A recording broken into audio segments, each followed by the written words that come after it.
just out of nowhere, you get this message that you have a GPA high enough that you could apply to Oxford. And I remember calling my parents and being like, I might go to Oxford next year. I studied Spanish in education, and I traveled to Barcelona because I wanted to see where the language originated and also travel around different countries in Europe. I went to Thailand to work with as many wild, crazy animals as I possibly could. And there's nothing better than studying English literature in Oxford. I chose to go to Morocco because I'm interested in learning about the Middle East. The only way I could ever study abroad was giving up some of my obligations on campus, and the only way I would ever do that was with the prospect of studying PPE at Oxford.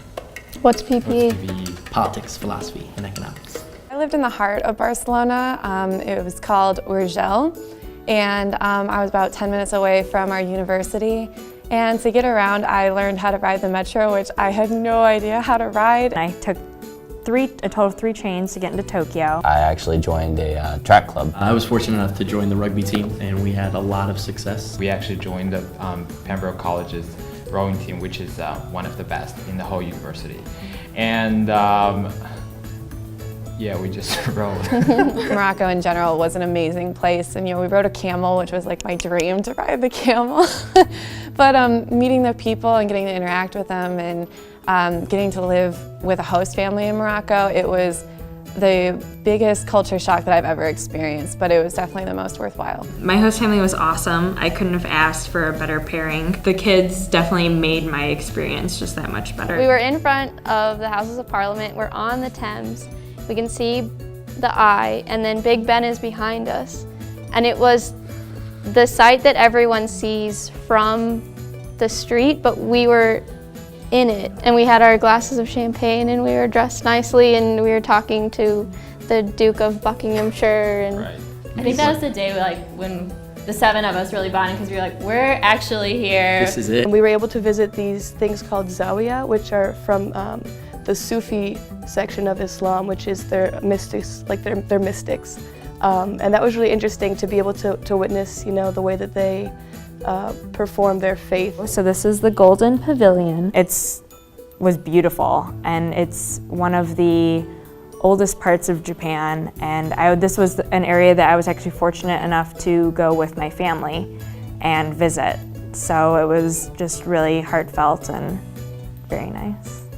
One week we'd just be talking about just basics of international trade, and then we'd be developing them in a country the next week. And just the fact that you have to forget what you did last week and move on. And I thought it was different from what we're doing at Wesleyan. An island, and we got to go scuba diving, do some research. History course, which was more focused on Japanese religions. I was able to submit the class description or course description to the biology head, and he looked it over and was able to relate it to a environmental studies or biology course at Wesleyan, and then cross that off the list for one of my requirements. Among the 6 courses that I took there, actually 5 of them were for my economics major, so all of them were transferred back to Wesleyan for credit, so I'm definitely will be able to graduate on time. I will definitely be able to graduate on time, thank goodness. I don't think my dad would have it any other way. Oh, yes, I will definitely graduate on time. That's definitely a plus. The things I got to learn while I was there were lucky enough to kind of change my outlook and my career path. Also, employers love to hear that you've studied. It's always a good story.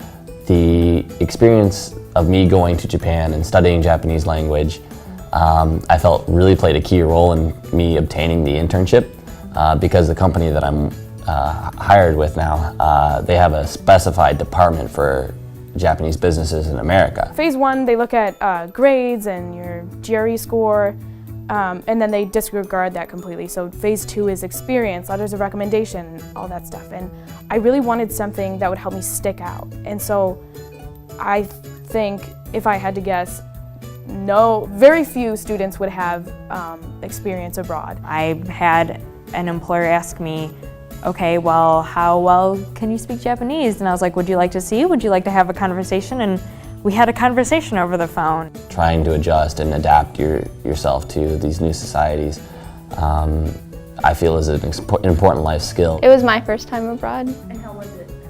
It changed who I was. It's amazing. I don't think we can argue against that. It gives you so much experience, and you come back I treat everything differently now as far as learning. And that includes people from other cultures, from other places. Makes you realize like how much is out there. I would just 100% because you're so integrated, it's so much fun. I know a lot of people say that they don't want to study abroad because they don't need it for their major, but I think regardless of what you want to do with your life, study abroad will impact you in some way or another. It just helps you grow as a person. I believe 50% of our students do study abroad, and I think that's a great part of Wesleyan is we have over 300 programs.